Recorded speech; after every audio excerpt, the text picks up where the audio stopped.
Minnesotans to respect our true wildlife manager, the wolf. Their survival is critical to our ecosystems, our communities, and even our economy. As highly intelligent animals with strong social bonds, Minnesota wolves deserve to be protected and admired. Learn more at howlingforwolves.org. Let's live and let howl. Navigating COVID while protecting yourself can be difficult. Fortunately, there's a hotline you can call with any questions. The Department of Indian Work St. Paul partnered with the Minnesota Department of Health to open the Twin Cities American Indian COVID-19 hotline. They provide information on vaccines, booster shots, and testing sites. Right now, booster shots are available to anyone over the age of 18 for those who are eligible. The Twin Cities American Indian COVID-19 hotline can also help with housing, food, medical, and educational support. If you or someone you know has questions about COVID-19, vaccinations, booster shots, or testing, please call 651-304-9986. Again, the number is 651-304-9986. The Twin Cities American Indian COVID-19 hotline is open for calls Monday through Friday from 8 a.m. to 5 p.m. Call the Twin Cities American Indian COVID-19 hotline at 651-304-9986. Hey, Cudahy to all my friends and relatives in four directions. This is Robert Pilot of Native Roots Radio presents I'm Awake. I'm here to ask you for your support. Finding honest Native-centered news is not easy. But with your support, we're able to provide accurate information about Standing Rock, Line 3, treaty violations, and COVID-19 in our Native communities. Please visit Native Roots Radio Network on Patreon and donate if you can. That's Native Roots Radio Network on Patreon. Pinigigi, and thank you for your support. Hey, Ogama, I've been hearing a lot about this term, climate justice. What is that? Climate justice is recognizing that the negative impacts of climate change don't affect all people equally. It also means transitioning from a fossil fuel-based economy to a more sustainable future. MN350 is one of the groups that's pushing for this transition to protect our futures. You can even get involved too. That's great, especially since I'm concerned about pipeline projects like Line 3. How can I help MN350? Just find them on Facebook or visit mn350.org. With your AM 950 weather, I'm Brett Johnson. Look for clear skies tonight with a low around 69. Saturday, a chance for thunderstorms with a high near 88. And Sunday, sunny with a high around 81. Get paid to upgrade. Warner Stellian will buy your appliance for $50 during our trade-in sale. No one else saves you more time from shopping to free professional delivery like Warner Stellian. Put us to the test. Shop Minnesota family-owned WarnerStellian.com. Portions of Native Roots Radio may be pre-recorded. It's a good day to be indigenous. Get up, stand up. They are going to become more brutal. Couldn't cut, any cut again. Because all the hippies were trying to be Indians anyway. They're going to become more repressive because it's a matter of dollars and their illusionary concepts of power. Hey, Victor. We must live in balance with the earth. And also with recent happenings at Wounded Knee. I am awake. Bonjour, Anin, everybody. I'm Ogama Ganua Koe. Robert Pilot is handing over the mic tonight to Senator Mary Kunesh, who's joining us with most of the Reproductive Rights Caucus for the DFL.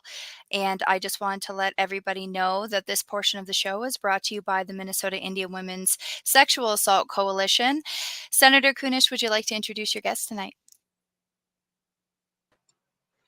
Wash Day, everybody. I'm really happy to be here with you on this beautiful Friday evening. I have some of my colleagues from the Minnesota legislature here this evening to talk about issues that are really high on our minds around reproductive rights and our autonomy as women. But before we do that, I would just like to take a moment and perhaps have a moment of silence, because one of our Twin Cities' most beloved elders has passed on. Marlene White Rabbit Helgomo was a member of the Ho-Chunk tribe, and she was the first Native woman ordained into the ALC. She's been the pastor at All Nations Indian Church of the United Church of Christ in Minneapolis. She's been an incredible leader in our community around community issues and ecumenical activities. The work that Marlene has done has made a lasting impression and a legacy. She served on the board of the American Indian Development Corporation. She was active in the Native American Boarding School Healing Coalition, and she was at one time the president of the Minneapolis Council of Churches. This wonderful woman will be missed, and many of us, our hearts are broken not having her here on this earth, but we hope that she has found her relatives once again and is in the arms of her loved ones. So with that in mind, I would like to go ahead and introduce our guests. I myself am Senator Mary Kunesh in Minnesota. I represent District 39, which is a first-ring suburb in Minnesota. As a descendant of the Standing Rock tribe, I have done my best to promote and support legislation that affects not only women and children, but also our Native communities. And so I would like to then move on to our guest. We'll start with the northern part of Minnesota. And Senator Jen McEwen, would you like to share a little bit about you and what took you to the state legislature? Yeah, I'd love to. And first off, I would just like to thank you so much. Thank you, Senator Kunesh, for having all of us on today. And thank you to Native Roots Radio for all of the amazing programming that you do. It's such a joy to join your program today to talk and anytime. So thank you so much for having all of us today to talk together. So yeah, I represent Duluth in the Minnesota State Senate, and this was my first term as a legislator, my first term as an elected official. And I really came into the work through activism and organizing in community here in Duluth. And specifically, I mean, I guess I would characterize it as being around progressive politics in general. But a lot of the activism that I was working on in community with my family and my neighbors and Duluthians throughout the city was around clean water. We're really trying to work on being heard around the copper sulfide mining debates that have been happening here in northern Minnesota, and really struggling to be heard. So out of that, we were organizing in many ways, and then eventually we decided we needed to start running people for office, and people needed to really step into that. And so a number of people, we had people run for council, we had people running for various offices, and then the opportunity arose for me to be able to run. And so I did. But when I'm not a legislator, I am a public interest attorney. I've been a public defender. I've worked for legal aid and in disability law as well. So that's just a little background on me. I live with my family here in Duluth. So, thanks, Mary. Thanks, Native Roots. Sure, Tammy, for sharing that with us. Next, we have not elected yet, but this is a voice and a face that I'm sure many of you have seen and heard. Alicia Kozlowski from Duluth. Would you like to introduce yourself again for our listeners and tell us a little bit about why you want to become a legislator? Absolutely. Well, me, Gwitch, for the opportunity to be on the show again. I always love the chance to share virtual space as Indigenous people. That's what it's all about, is that interdependence and interconnectedness. And so, yeah, it's Buju, Ozawa, Anakwadukwe, Indigena Kazo, Magizine, and Dodame.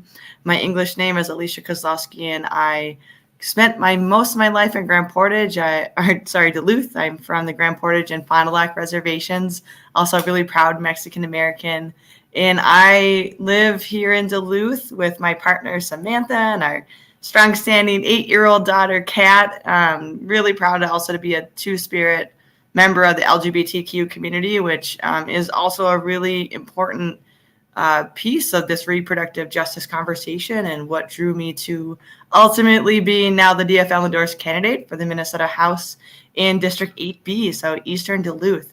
I come to this work with the experience, like many Native folks, right? We're raised by our aunties, our grandpas, our grandmas. Those are the people that show us, help us through life. And those are the women that just showed me how to continue to use our voice and our power and stand in gaps and make things exist that didn't. And so growing up with a lot of the experiences that we face of homelessness and addictions, I spent most of my life with working in grassroots organizations with QUAPAC here in northern Minnesota to really help us reclaim and return to our ways and be able to reconnect with culture. And my background is in business administration and higher education. I work in the mayor's office in Duluth now, have had the opportunity to do local and statewide legislation. And what really is it for me is that how do we create communities and create a state where everybody can thrive? And that's exactly how come I'm running for the state legislature, to make sure that voices that haven't been there and identities that haven't been there are centered in conversation. So I'll pause there.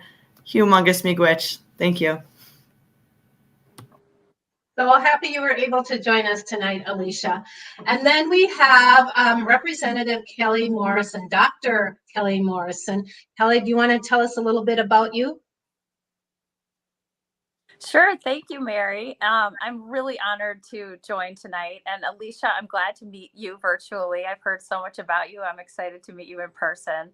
And of course, I'm really honored to share this space with all of you and with my colleagues in the Senate, Mary and Jen, who I've been honored to work with and work on some legislation with as well.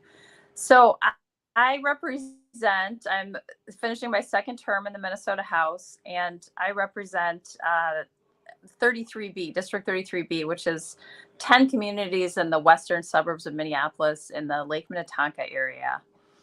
And I ran for office, you know, I'm an OBGYN in my other life. And so my career has been in reproductive health care. So I had always felt like I'd been adjacent to politics because that is so politicized. But I had never been directly involved and had certainly never contemplated running for office myself until the 2016 presidential campaign and election. That just, the vitriol, the mean-spiritedness, the overt racism and sexism, the anti-democratic small d impulses that campaign and outcome unleashed in this country just pushed me into a completely different space, and I had to get involved. So I started by getting more involved in my local Senate district and learned that a pretty radical person was representing my area in the House. Anti-choice, anti-LGBT, anti-immigrant, pro-gun extremist, kind of a local Tea Party co-founder. So I decided to run. And I beat her by door knocking, honestly. We door knocked the district. I had this great team of young people and longtime volunteers, and we door knocked our district almost 4 times. And I really think that one conversation at a time, we broke through and we beat this 3-term Republican incumbent and won a seat that had never been held by a Democrat before. So I'm motivated, obviously, by that election, but also by this growing concern I had for years about this creeping skepticism about science and expertise in our culture. And I didn't really know what to do about that other than to try to debunk some misconceptions one patient at a time. So I came to the legislature really wanting to be a voice for science and evidence-based policymaking. And the theme of my campaigns has been for a healthy, thriving Minnesota. And that to me means that every person in our state has the opportunity to be healthy and to thrive, and all the things that go along with that. So I'm so excited to be here this evening, and I'm really looking forward to our conversation. Thank you for including me. Welcome all of you to Native Roots Radio presents I'm Awake. I just want to let everybody know we're about ready to wrap and go on to break. So when we get back, we will be talking some more with Senator Mary Kunesh, Senator Jen McEwen, Representative Kelly Morrison, and candidate for District 8B in Minnesota, Alicia Kozlowski. We'll be right back on Native Roots Radio. We are Alusa Nation. Dinner after the show. How about we go to J. Selby's on 169 Victoria Street in St. Paul? They have a delicious plant-based menu that's compassionate and environmentally sustainable. I'm getting their spot-on vegan Big Mac, the dirty secret. You can pick up and they deliver within a 5-mile radius, or you can call them at 651-222-3263 or visit jselbys.com. Well, you sold me one. Let's go order at J. Selby's tonight. I'm hungry. Don't fall for vaccine misinformation. Local medical professionals are available to answer any of your questions. Initial shots and boosters are safe for people who are pregnant and even young children. Right now, vaccines are available for anyone over 6 months of age, and boosters are available for anyone over the age of 5. This message brought to you by the Native American Community Clinic. Find a vaccination site by calling 651-304-9986 or visit vaccineconnector.mn.gov. Unwanted sexting or photos, inappropriate jokes, even tickling or wrestling can feel like a violation. Catcalling, cornering, or groping, getting them drunk or high for sex, recording sexual acts without permission, hurting someone because of their sexual orientation, raping a family member, a child, a date, a friend, a stranger, purchasing a human being for sex. You make the choice every single time. Sexual violence is many things. Make a choice. Do not do it.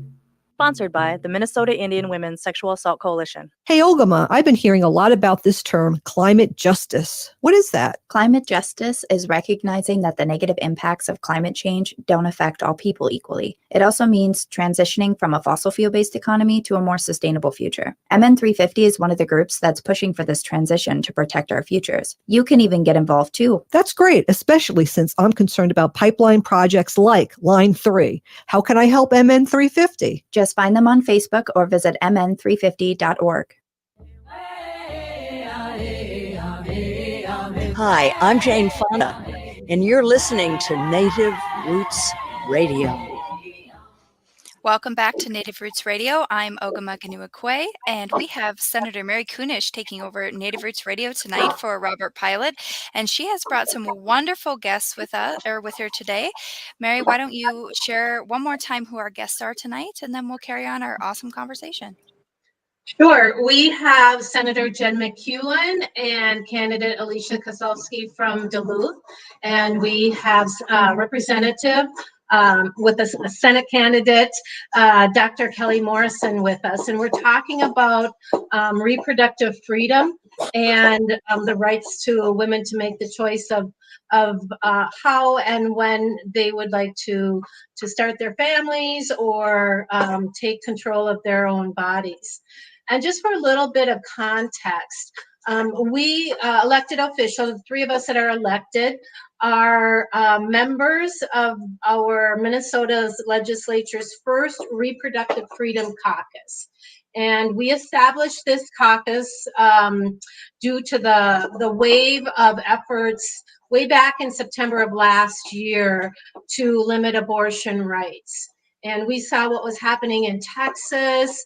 We knew that the U.S. Supreme Court was going to make some changes. And so we, Minnesota lawmakers, our allies and advocates, created this coalition and prepared for the fight that we find ourselves right now. And so I think what I'd like to do is maybe start with Senator Morrison. She is the vice chair of our new caucus, and she actually introduced some bills that I spoke of in past weeks.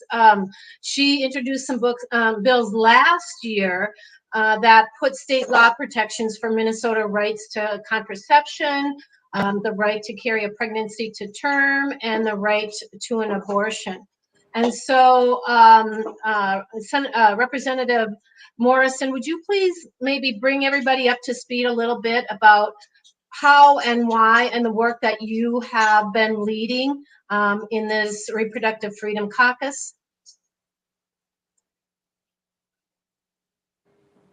Yeah, happy to. Thanks, Mary. And this is all collaborative work. We're all working on this together, and I am proud to co-chair the Reproductive Freedom Caucus with Senator Kunesh and Senator McEwen, as well as Senator Port and Representative Hollins and Representative Becker-Finn. The six of us kind of lead the charge together. But the bills that I introduced were the PRO Act, which stands for Protect Reproductive Options Act. And that is a bill that would enshrine into law the right to make individual decisions about one's reproductive health care without interference from politicians. Now, in Minnesota, we're lucky because we have this Doe versus Gomez decision. There was a Supreme Court decision in 1995 that recognized the right to abortion care for Minnesotans. Now, what we're seeing across the country, we've seen this happen recently in Iowa, where a Supreme Court decision was overturned because the justices changed. So this PRO Act would provide another layer of protection for the right to abortion care in law. The other bill that I introduced and that we're championing in the Reproductive Freedom Caucus is the Patient's Right to Know Act. And this is a bill that would overturn the sort of ironically named Woman's Right to Know Act that was introduced and became law by anti-abortion ideologues, quite frankly. But so the bill, the Patient's Right to Know Act, says that healthcare providers are not required to give non-science-based information to their patients. And it also protects patients from receiving non-science-based medical information from their providers. This is born of this Woman's Right to Know, so-called Woman's Right to Know Act that requires that healthcare professionals read a script written by anti-abortion politicians 24 hours before they're allowed to receive abortion care. This information contains medically redundant and in some cases inaccurate information and is frankly, I think, insulting to a patient who has come to the decision that they would like to have an abortion. And it's insulting to the provider who already, as part of medical practice, provides their patients with informed consent before undergoing a procedure or receiving medication. Another bill that we introduced toward the end of this last session is the Reproductive Freedom Defense Act, I think is what we ended up naming it. And that is a bill that if signed into law would protect patients and providers. So patients who would have to come to Minnesota, because as I'm sure we'll talk about later, Minnesota has already been an oasis of access to reproductive health care for surrounding states. We are now in a situation with the Dobbs decision that overturned Roe versus Wade of really needing to become a sanctuary state. So this bill would protect people who seek care here and refuge here, coming from a state that has restrictive reproductive health care laws. We lost Senator Kunesh. So those are three of the bills that we're championing, and there are more. But those are kind of the three current ones that are hot topics for us, I think.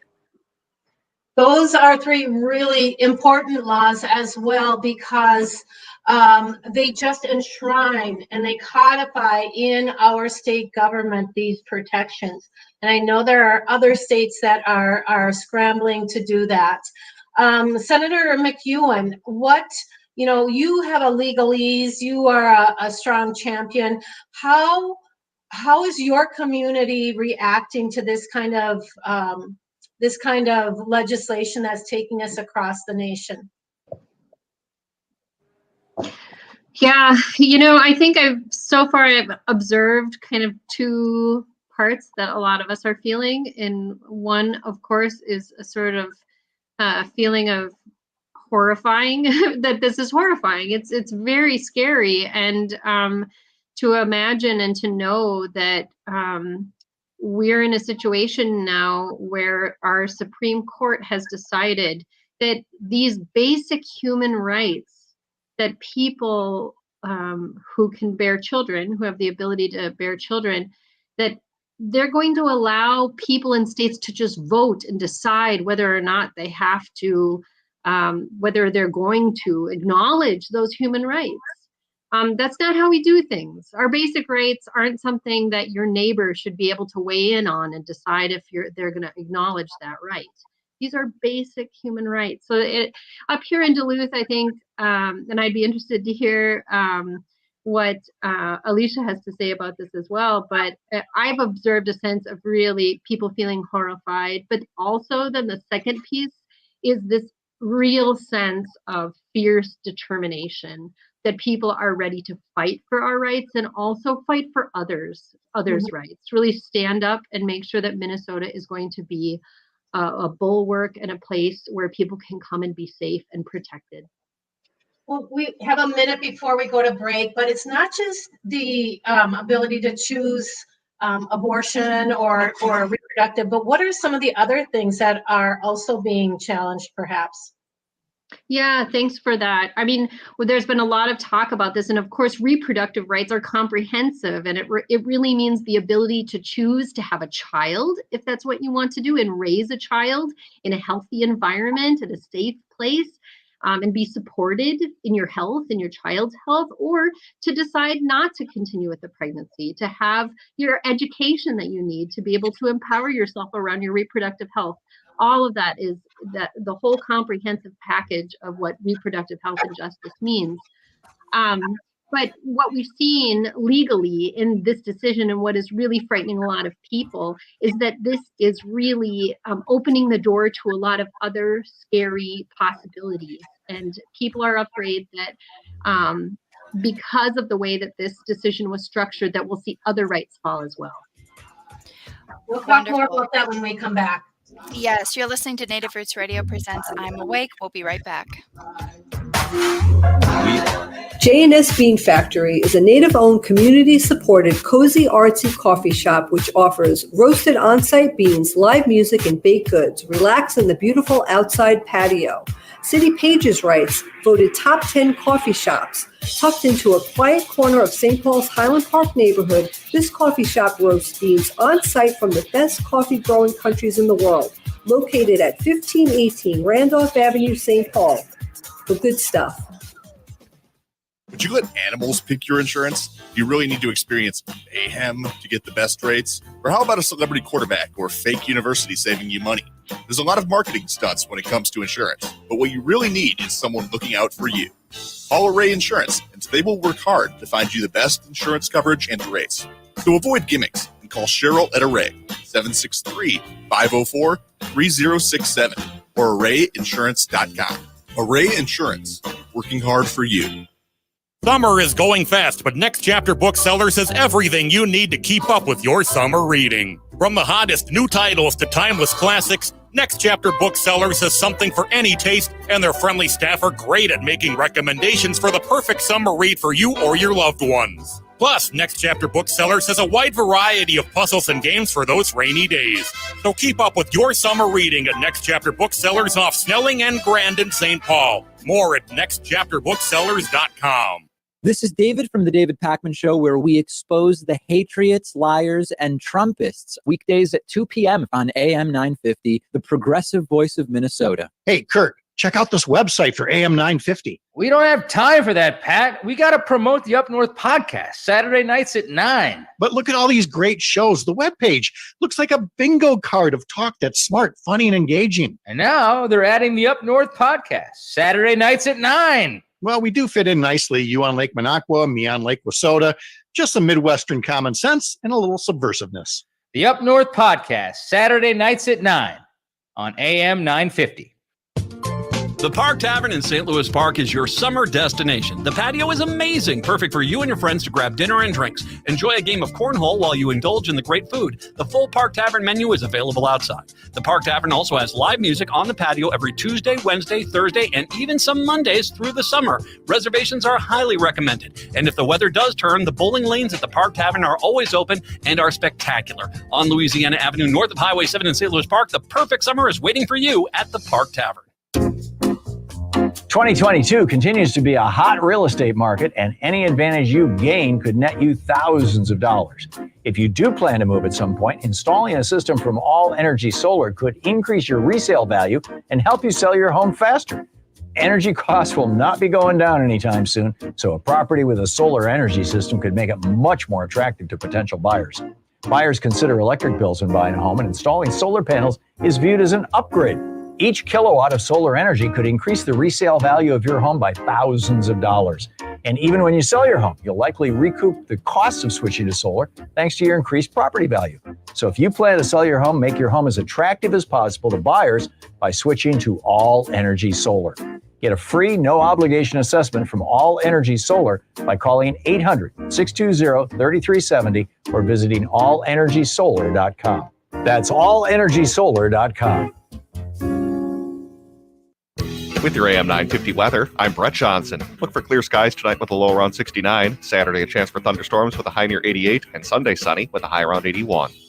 Vinaigrette is locally owned and has been offering the finest olive oils and vinegars since 2009. They have everything from darker white balsamic to cold-pressed extra virgin olive oils from all over the world. Vinaigrette is located at 50th and Xerxes in Minneapolis or at vinaigrettemn.com.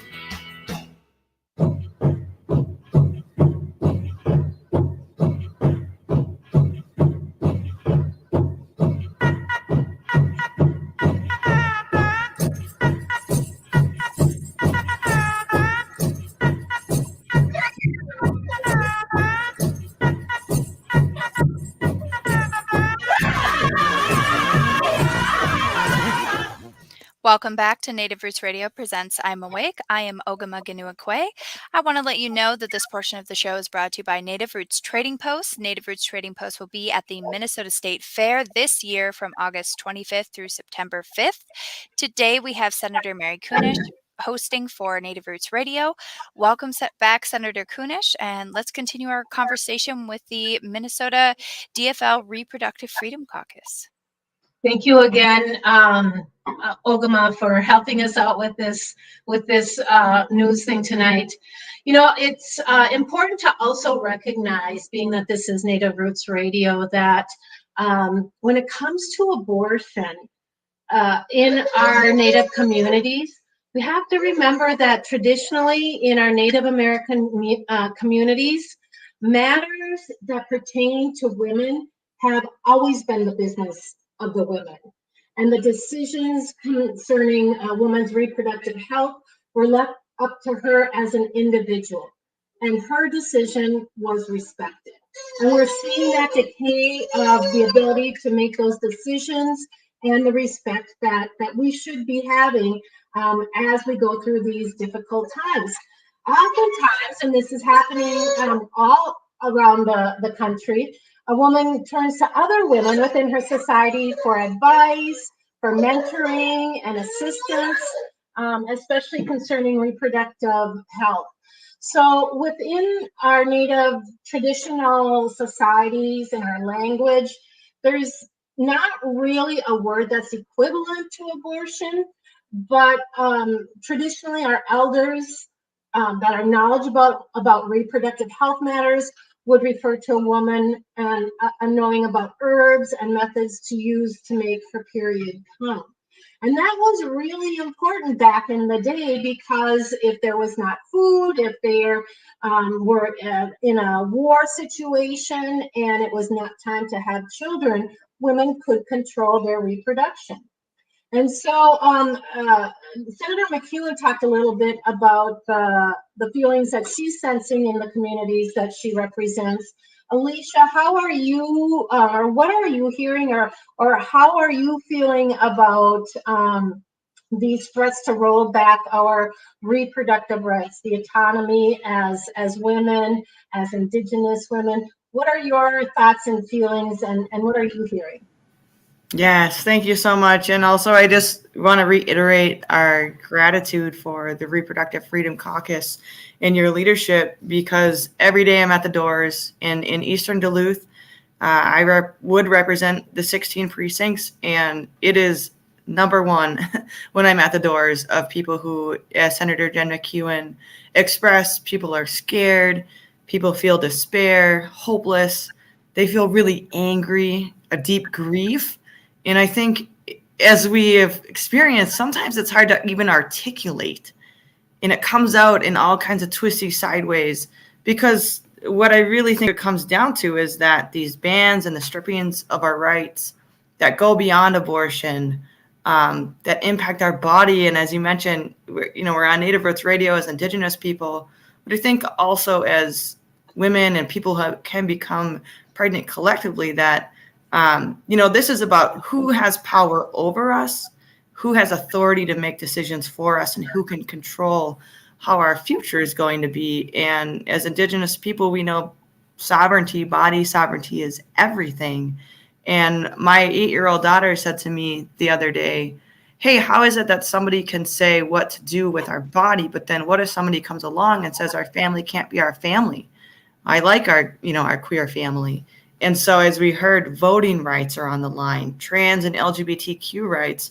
I've even seen in talking with other Indigenous folks that treaty rights and sovereignty broadly, we know things like land grab. And as you alluded to about how our reproductive justice is a part of our culture, and there has been a beautiful resurgence of our traditional ways with reproductive justice, but also with those lifeway cultural practices.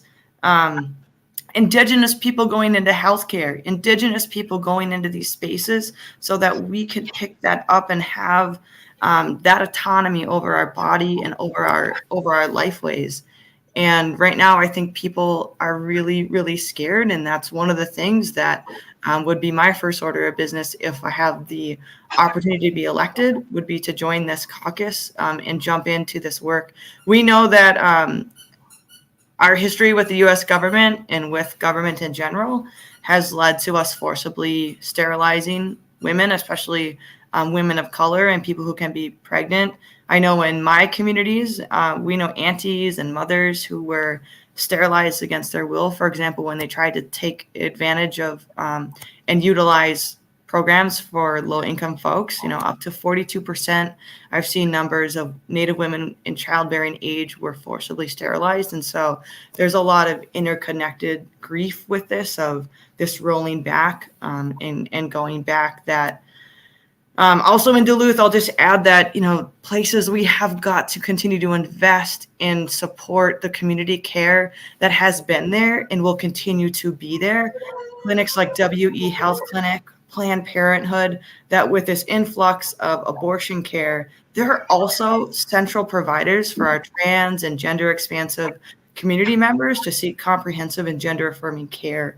And so people need to know that they're leaders and that we can organize and mobilize to do everything we can to make sure that reproductive freedom is not only codified into law, protected, but that abortion care infrastructure expanded as well.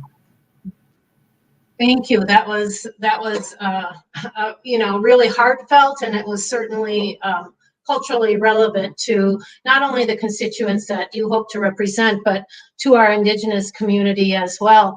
I wanted to ask Senator Morrison about, you mentioned that Minnesota now becomes sort of an island or an oasis for abortion care. All of the states that surround us are putting those restrictions on abortions. How do you know how Minnesota, how the different nonprofits such as Planned Parenthood and others that provide those services, those reproductive services, as well as abortions, are preparing for perhaps what an onslaught? I think we're already seeing an uptick in folks coming over from other states. But what do you know, and what are you hearing, and what is the plan? Well, it's interesting, and Alicia, thank you so much for your words. You encapsulated what so many people are feeling right now. There's a lot of fear and a lot of despair. And there's also, it's interesting because I represent a pretty purple area. It is very politically diverse. So there are Democrats, independents, Republicans, and kind of everything in between. And I feel like one of my roles is to provide really calm, clear facts about reproductive health care and abortion care. And I will tell you that a lot of the people who believe that they are against abortion are being fed a lot of untrue information that is kind of distorting the conversation and the way that they think about it. But to your point and to your question, Mary, we're going to face a real reckoning here in Minnesota about how we are going to provide the care that is needed, because we know that abortion, as long as there are people who can become pregnant, there will be people who need or want to end a pregnancy for a whole variety of different reasons, none of which is anyone's business but that person's, to accommodate the need. And so making abortion illegal does not end abortion. People will still need to find abortion care and will still seek abortion care. And so since Minnesota is this oasis and will increasingly, and we can talk about this later if we have time, but elections do have consequences. If we don't have a pro-choice governor and we don't have pro-choice majorities in the House or the Senate, Minnesota will become a very different place very quickly. And this is just one of the issues that it would be impacted. But it would be pretty scary if we lost access to abortion care in Minnesota, not just for people in Minnesota, but for people in the upper Midwest and frankly in surrounding states. Providers here are seeing patients from Texas, from Oklahoma, from the South. So with that in mind, and many of the providers of abortion care have known that this is coming and have been preparing. They are hiring people, they are training people. One of the ways that abortion is restricted in Minnesota is only physicians are allowed to provide abortion care. So that is something that the Reproductive Freedom Caucus, should we have pro-choice majorities, would like to change, because there are many advanced care practitioners who have the training and the expertise to provide that kind of care, and they should be able to, and that will also help expand access. I think our major health centers are going to be facing a reckoning as well, because they are going to have to start providing more of this kind of care than they have been willing to. It's been kind of easy, frankly, for OBGYNs and for a lot of our major health systems to say, this isn't our problem. Planned Parenthood, Whole Women's Health, these other clinics will handle this problem for us. But if abortion is healthcare, abortion is healthcare. And our major health systems are going to have to start to step up and start providing more of that healthcare.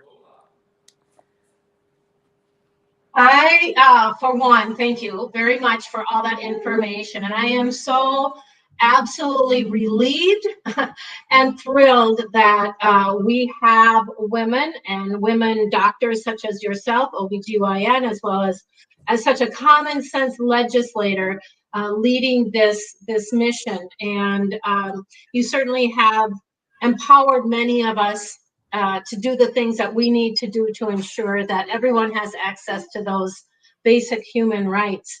I know all of us here probably heard the comments by the GOP Lieutenant Governor candidate this past week.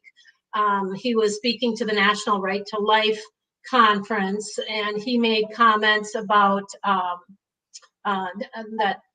that in society today, we're telling women that they should look a certain way and that they should have careers, heaven forbid, you know, and that they always they always want to go to the rape card when it comes to that. And as a victim of that kind of violence as a young woman, I found that comment to be incredibly hurtful, and it basically, you know, it almost left me immobile for about 45 minutes when I heard that and I read that, because you know, he obviously has no idea of the, you know, the violence that so many women, and I'm not saying men and our two-spirit folks don't also experience that, but you mentioned, you know, hopefully we'll talk about how elections matter. And this is definitely one of those times where elections are going to make all of the difference in our state and across the nation. And he said something about, abortion is not going to heal the wounds of all of that stuff. But when you've already been violated once and restricted from making those decisions, should you become pregnant from an act of violence, or even a situation where you were not expecting to become pregnant, we have to work as hard as we can. And so I'm wondering, Senator McEwen, if you had heard about of that conversation, and if you have any reaction to what he had to say. Senator Kunesh, I'm just going to interject for just a quick minute here. We do need to go to break. Yep. When we come back, we can talk a little bit more about this and get this questions answered. You're listening to Native Roots Radio presents I'm Awake, and we will be right back. We are Alusa Nation. J&S Bean Factory is a native-owned, community-supported, cozy, artsy coffee shop which offers roasted on-site beans, live music, and baked goods. Relax in the beautiful outside patio. City Pages writes, voted top 10 coffee shops. Tucked into a quiet corner of St. Paul's Highland Park neighborhood, this coffee shop roasts beans on-site from the best coffee-growing countries in the world. Located at 1518 Randolph Avenue, St. Paul. The good stuff. Hey, Ogama, I've been hearing a lot about this term, climate justice. What is that? Climate justice is recognizing that the negative impacts of climate change don't affect all people equally. It also means transitioning from a fossil fuel-based economy to a more sustainable future. MN350 is one of the groups that's pushing for this transition to protect our futures. You can even get involved too. That's great, especially since I'm concerned about pipeline projects like Line 3. How can I help MN350? Just find them on Facebook or visit mn350.org. Minnesota has the only original wolf population in the continental United States, and 80% of Minnesotans believe the wolf should be protected. Howling for Wolves is asking Minnesotans to respect our true wildlife manager, the wolf. Their survival is critical to our ecosystems, our communities, and even our economy. As highly intelligent animals with strong social bonds, Minnesota wolves deserve to be protected and admired. Learn more at howlingforwolves.org. Let's live and let howl.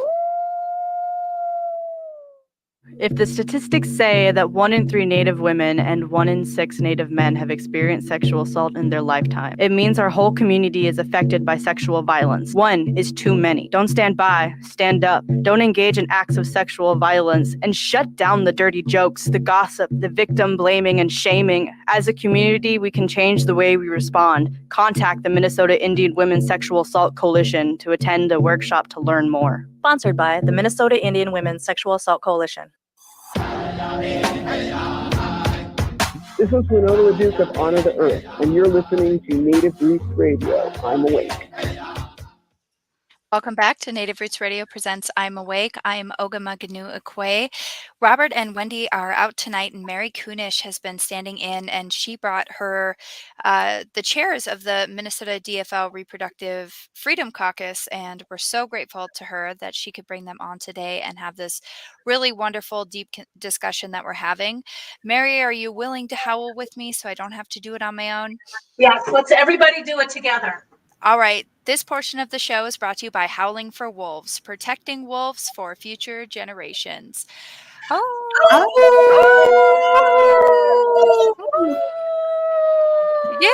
Woo! Chief McGwitch, thank you so much. Take it away. Add that to our caucus, the Howling Caucus. So I was just kind of reviewing some of the comments that the candidate for Lieutenant Governor on the GOP side with the past Senator Jensen, who also is a doctor and has made some really poor comments around the pandemic and all of those sort of things. And so I'm wondering, Senator McEwen, if you had heard about those comments and if you had any thoughts on or reactions to his comments. Yeah, thanks, Mary. I had heard about those comments in the last day or so when they came out. I saw on social media that they were posted, and I do have some thoughts. Of course, it's deeply hurtful and offensive, and I think, as you said, he said abominable things, just really confirming that he doesn't view women as equals. He doesn't believe that they have the same status as men in our society. And I think what that really goes to, what I'd like to kind of tie it back around, because for me, I think it sort of betrays, those comments really betray and are evidence of what their push for these restrictions really is all about when you get down to it. It really is about domination, and it connected into colonization, as people said earlier. And it goes back to a worldview that, unfortunately, hopefully a minority of people still subscribe to in our country. They believe that white men are superior, that white men are superior to women, they're superior to people of color, and that they have sort of a natural right to be in charge and to make decisions for all of the rest of us. And you saw that in the Supreme Court decision. They're sort of reckoning back to an earlier time. Like, what were the things that were recognized way back then? Well, they didn't recognize LGBTQ rights back a long time ago. So that's a new thing that we're not going to really recognize nationally anymore. They're going back to old. And we remember Donald Trump's slogan, "Make America Great Again." I promise you, that is what he was talking about. That is what he means when he says, "Make America Great Again." He means, let's go back to those old days where white men literally were in charge of women and people of color to make sure that they were not able to exercise their own power. And I really want to give a huge shout out and a thanks and just to really take a moment to honor what somebody else said in the comments. And I think what we heard a little bit earlier too, is that women of color have been leading on this work, especially, during my lifetime. We have seen a sort of pro-choice movement that unfortunately in many cases was sort of dominated by white women who in some cases, are able to access abortion because of wealth and privilege, and haven't, in my opinion, enough fought for all people who are able to have children. These restrictions that we have had in place, that we still have in place in Minnesota right now, disproportionately affect women of color and people of color, much more so than our white population. So this is sort of, in some ways, as in many ways, we're having this sort of reckoning right now, right? I mean, that is why I think our reproductive caucus, and I'm really proud of us as we organized leading up to the Roe decision, and now as we're moving forward into the future, we have a post-Roe agenda that we already put together with advocates and led by women of color and moving forward. And the three kind of tier agenda is that we are determined to repeal those restrictions. And then we are also planning to enact protections, enshrine the protections, like we talked about the legislation earlier, and then to ensure equitable and affordable access to healthcare, including abortion, including comprehensive reproductive healthcare. So I just really wanted to bring it back because it is so intersectional, and all of these issues come together and in many ways represent, this piece is just one piece of this larger push and the larger struggle and movement that we're all part of. Thank you, Senator McEwen. You always boil things down to make so much sense. You mentioned that our women of color often, have historically been the ones that have been left out of the healthcare system and access to reproductive freedom, our resources. Alicia, you mentioned the distrust that our Native women and our communities have had with government, not just at the state level, local level, but also at the federal level.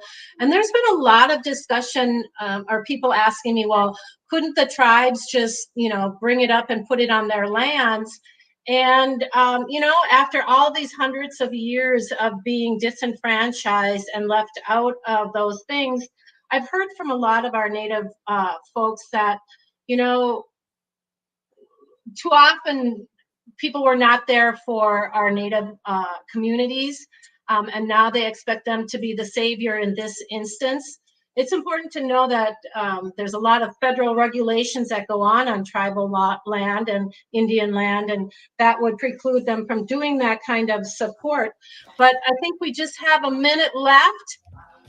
Yeah, we're wrapping up the show. Thank you, everybody. Thank you to the Minnesota DFL Reproductive Freedom Caucus for joining us with Senator Mary Kunesh tonight on Native Roots Radio presents I'm Awake.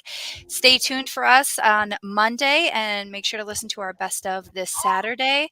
Again, thank you so much for tuning in to Native Roots Radio presents I'm Awake. Thank you, Senator Mary Kunesh. Thank you, Alicia Kozlowski, Representative Kelly Morrison, and Senator Jem McEwen. We'll see you on Monday. Thank you. Bye, everyone.